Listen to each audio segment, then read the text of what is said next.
Okay, okay. Isa din ba kayo sa mahilig mangarap na mga bagay na imposible naman magkaroon? Yung mga bagay na sa imagination mo lang talaga magkakatotoo? Kasi ako ay sobrang dami ko ng bagay na pinangarap na magkaroon. At gusto ko tong i-share sa inyo kasi baka isa na din kayo sa mga nangarap na magkaroon ng ganto. Katulad ng relo ni Ben 10.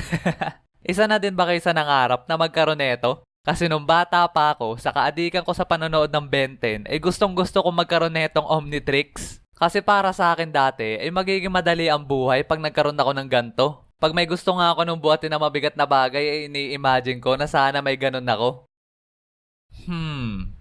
Kung meron lang akong Omnitrix, kayang-kaya kong buhatin to. Four arms, ikaw ang pinipili ko. Wacha!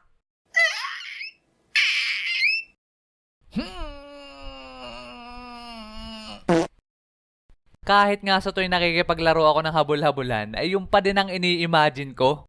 Bilis naman niya masyado. Kung meron lang akong Omnitrix, kayang-kaya ko siyang abutan pag naging sa accelerate ako.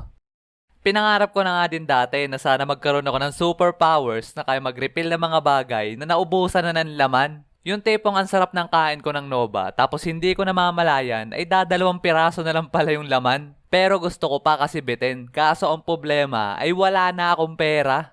Ay, kung may powers lang ako, nakaya ko ulit punuin ang laman neto. Wanto sawa akong makain ng Nova. Imagine niyo kung gaano kaganda yung powers na yon. Kasi pag nahugutom ka o kaya na may nauuhaw ka, ay hindi mo na kailangan pang bumili sa tindahan. Diretso ka na lang dun sa basurahan at mamili ka dun kung anong gusto mong kainin, sabay i-refill mo na lang. 'Di ba? Unlimited pagkain.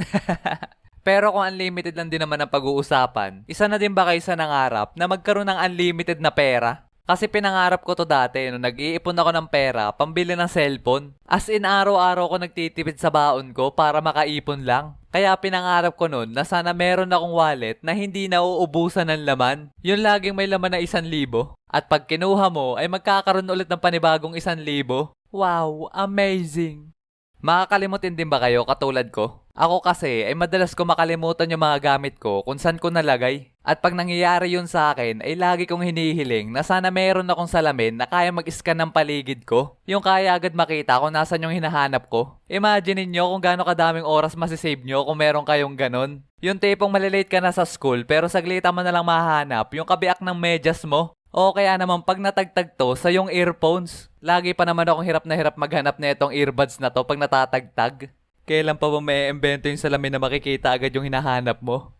Isa na din ba kayo sa nangarap na sana kaya nyong ibalik sa dati yung haba ng buhok nyo? Madalas kong pinapangarap na merong ganito akong powers sa tuwing ang pangit ng gupit sa akin ng barbero. Yung tipong pinagupit mo ay fade pero ang ginupit sa'yo ay stay at home cut. Buti sana akong bakasyon. Kaso may pasok. Di wanto sawang panlalait ang matatanggap mo pagpasok mo sa school. Tapos ang masama pa niyan ay ilang linggo mo rin dadalhin yung itsura mong ganyan. Kaya naman talagang mapapaisip ka na sana mayroon kang superpowers na kaya mong ibalik sa dati yung buhok mo.